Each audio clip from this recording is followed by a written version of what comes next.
We'll also talk about the cameras as well. So again, cameras are coming different variants, different sizes, different lens qualities, so it is all about finding the right camera for your application.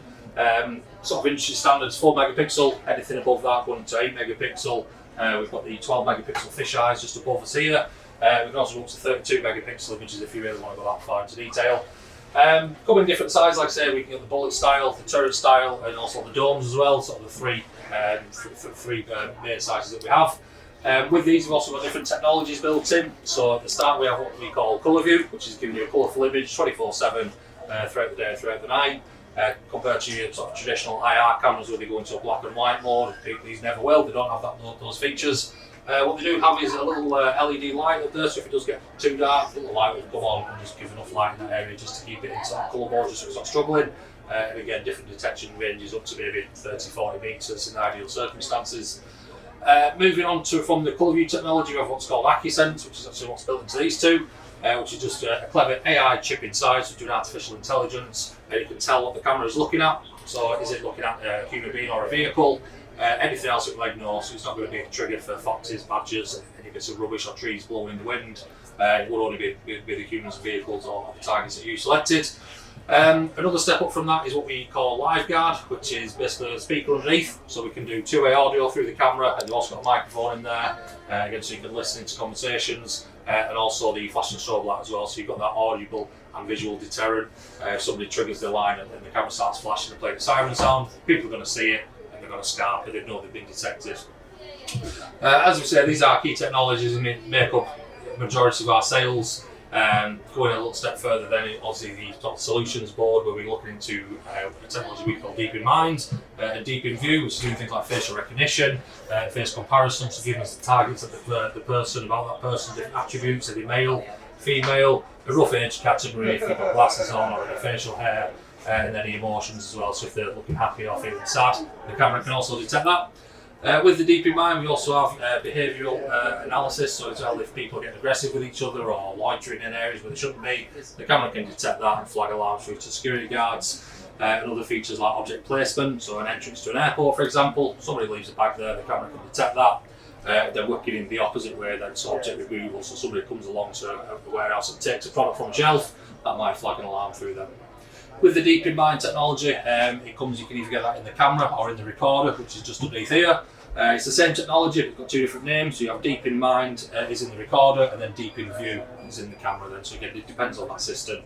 If you wanted, say, every camera doing facial recognition, you get a Deep in Mind recorder, and you can put one of your standard cameras on there, and they achieve the same thing as if this camera is there doing it at the minute. They also have a feature with called hard hat detection. Exactly what it says on the tin. Somebody comes onto an entrance to building site without a hard hat on, that might flag an alarm through to the health and safety guy. And again, just keep things nice and safe and keep the business flowing as it should. One step further is also the thermal range, which again, the cameras come in different shapes and sizes, and say different detection zones for different types of cameras. This being a budget camera will give you a detection range of maybe 70 metres. And again, these are bispectrum, so I've actually got two lenses built into this, which gives us an optical and a thermal. And similar to the Live Guard system, they have a speaker in there as well, and the flashing strobe light, so you can set up sirens if you are viewing a boiler, say, for example, if that gets above a couple of degrees over the temperature, that might start flashing, play the siren sound as well, just so you know there's an issue in that area. Thermal is great for detection as well, as I say, it gives you a further detection distance for human beings and vehicles. But again, with that optical, then you've got that verification of, you can tell it's a person in the thermal, but then the optical's there to tell you the physical attributes about that person then.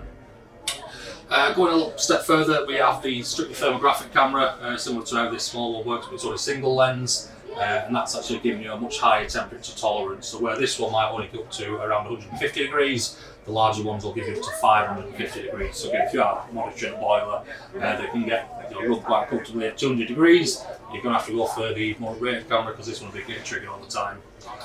And then finally, we have another bispectrum camera. Again, similar sort of principle to the smaller one. It just has a lot higher quality thermal imaging, more detection ranges and detection distances as well within those thermal imaging. So with the thermal, we can have up to 10 different detection areas within that thermal image. So we have up to 20 multiple different areas of targets that we're interested in. So it could be cardboard, batteries, different chemicals on site, for example. And if they get above that set temperature, that's what's going to flag an alarm through them. Then finally we have the PTZ, which is in all sizes. It's a little bit hard to show you at the minute, but being displayed on this screen is a full 360 degrees of the showground that we're at today. And then at the bottom of this we also have the high-powered PTZ as well. So with this is actually built up of four images looking one way, another 4 images looking the other way, all stitched together. To give you that full 360.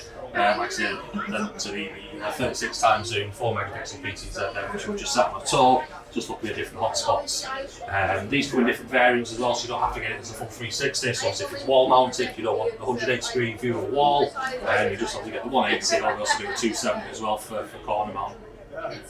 Again, different PTZs come in different styles, so we can get those just with a fixed view, and again, different megapixel images, different lenses, different technologies, so like auto tracking from the fixed view, and then that PTZ will automatically track different targets. So as I said at the start, it just depends on what camera you want and what circumstances and what you actually want to achieve from the system.